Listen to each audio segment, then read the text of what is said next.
শীতে আগমন হয় পরিযায়ী পাখিদের, কিন্তু ধীরে ধীরে পরিযায়ী পাখির সংখ্যা কমতে দেখা যাচ্ছে জঙ্গলমহলে। তাই পরিযায়ী পাখিদের জন্য এক বিশেষ উদ্যোগ নিল পুরুলিয়া বন বিভাগ। আলোর ঝলকানি ও কোলাহলে হারিয়ে যাচ্ছে পক্ষীকুল, শোনা যায় না পাখিদের কিচিরমিচির।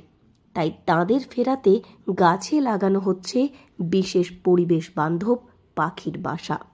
এই বাসা দেখে মনে হবে বন দফতরের বানানো কেমোফ্লেজ। একটি বেসরকারি সংস্থার সঙ্গে এই কাজ করছে বন বিভাগ। এ বিষয়ে পুরুলিয়া বন বিভাগের ডিএফও অঞ্জন গুহ বলেন, শীতের এই মৌসুমে বহু পরিযায়ী পাখি মাঠা বনাঞ্চলে আসে, তাই তাদের যাতে থাকতে সুবিধা হয় সেই কারণে পরিবেশ বান্ধব কৃত্রিম পাখির বাসা তৈরি করা হয়েছে। পাখি যাতে ঠিকঠাকভাবে ওই বাসায় প্রবেশ করতে পারে ও বেরোতে পারে তার জন্য ব্যবস্থা নেওয়া আছে। পুরুলিয়ার পর্যটনে এটি একটি নতুন প্রচেষ্টা।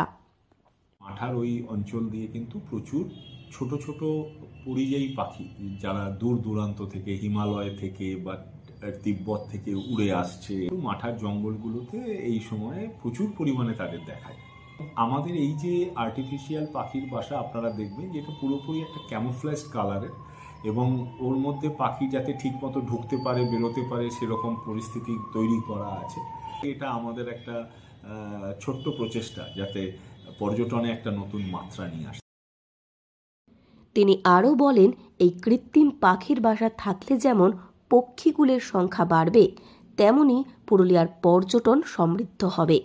আপাতত 10টি বাসা দিয়ে এই কাজ শুরু করা হলো।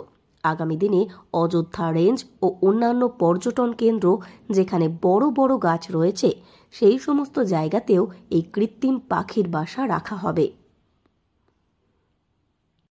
আপাতত আমরা গোটা 10 দিয়ে শুরু করছি, পরে এটা বাড়িয়ে অন্তত 20-25টা নিয়ে যাব শুধু মাঠাতে। তারপরে আমাদের যেটা টার্গেট আছে যে এটা আমরা অযোধ্যা রেঞ্জ কম্পাউন্ডে করব। আমাদের যে ট্যুরিস্ট স্পটগুলো আছে সেখানে বিভিন্ন বড় গাছগুলোতে আমরা সেভাবে করব।